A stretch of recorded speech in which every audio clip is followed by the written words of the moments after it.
परमात्मा अपने जीव को ये संसारिक जो सुख हैं, यहाँ की जो सुविधाएं हैं जिनको हम उत्तम मान रहे हैं, ये भक्ति मार्ग में उत्तम नहीं है, बाधक है।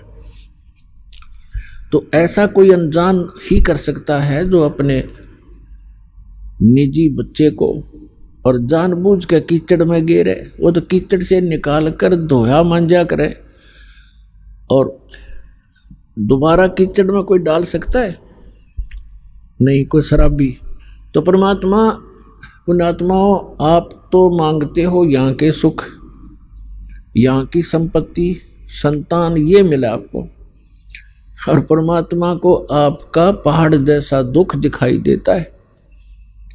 यदि आप जी अब मोक्ष प्राप्त नहीं कर सके, ना जाने कितने जन्मों में ये कष्ट आपको फिर सामने खड़े दिखाई देंगे।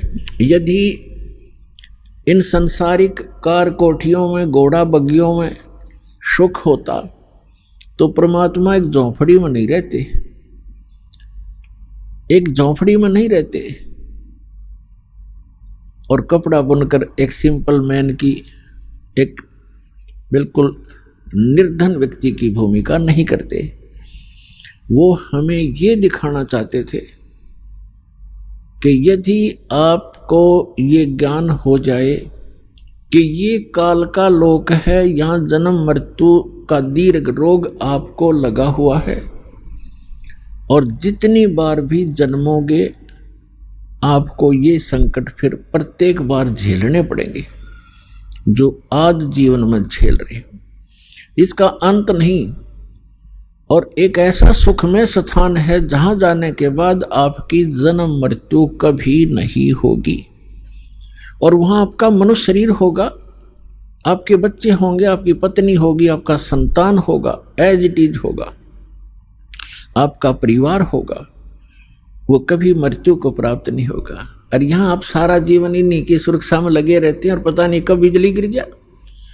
आप पढ़ रहे हो समाचार पत्रों में, देख रहे हो मीडिया, इस इलेक्ट्रॉनिक टीवी चैनलों पर केदारनाथ नाम के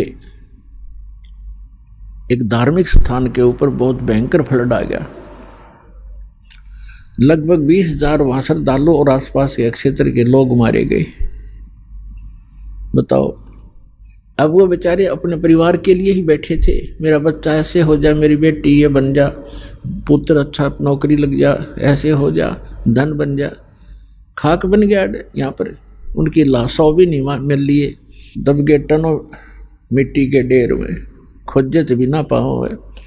तो तुम ये दिखाना चाहते हैं आप जिस लोक में रह रहे हो और जो वस्तुएं आप डिमांड कर रहे हो, ये मांगण की कोई ना, ये तो मैं आप ही दे दूंगा जो तुम्हें आवश्यकता पड़ेगी।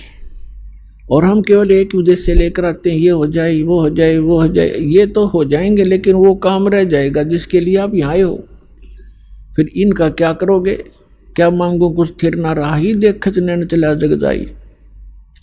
1 लाख पूत सवालक नाती, उस रावण का जो दीवान बाती। आप क्या मांगोगे भगवान से? एक पुत्र मांग लोगे, थोड़ी बहुत संपत्ति मांग लोगे, धन मांग लोगे, कोई कोठी मांग लोगे, कार मांग लोगे, ठीक है। अगर आप मोक्ष नहीं चाहते हो तो ये भी दे देंगे आपको। फिर क्या करोगे? रावण के 1 लाख पुत्र थे और सद्भक्ति ना करने से सर्वनाश को प्राप्त हुए। अंत में उनके कोई दीपक जलाने वाला शेष नहीं रहा। सर्व सोने की लंका थी वह रावण से रणधीरम, एक पलक में राज विराजी जमके पड़े जंजीरम।